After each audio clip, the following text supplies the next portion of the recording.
how to automatically move items from one board to another in Monday.com. Hey guys, today in this video, I'm going to tell you about how to automatically move items from one board to another in Monday.com. So in order to do this, just follow this video and you will be good to go. The first thing that you need to do is you have to log into Monday.com. And when you log in, you will be redirected to this homepage. And here you can see the boards that I'm working on. There are some boards here as well.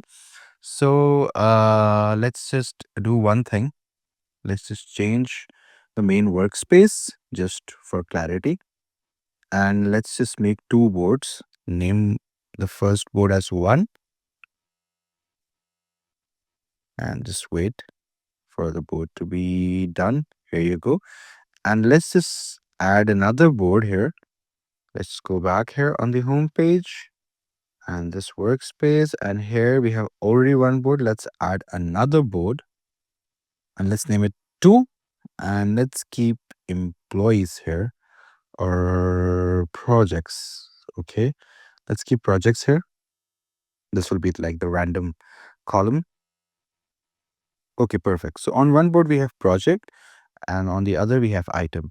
So for example, let's call this item 3 as AAA.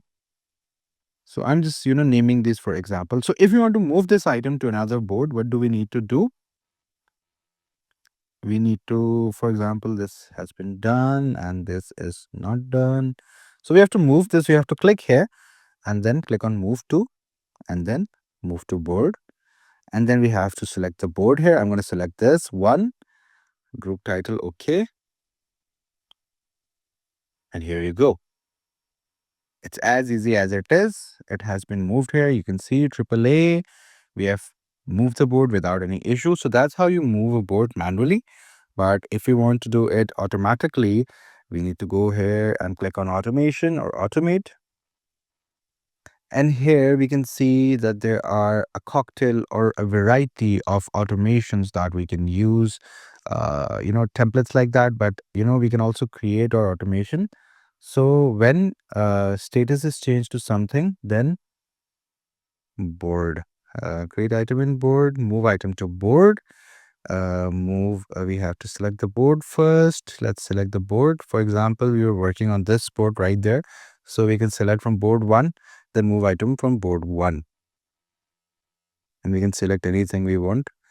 That will be completely up to us. So if the status changes to something, then move item to board 1. We can, use that automation in that specific board. So that's how we do it. So I hope this video was informative. Please do like the video and subscribe the channel to see more content like this. I'll see you in the next one.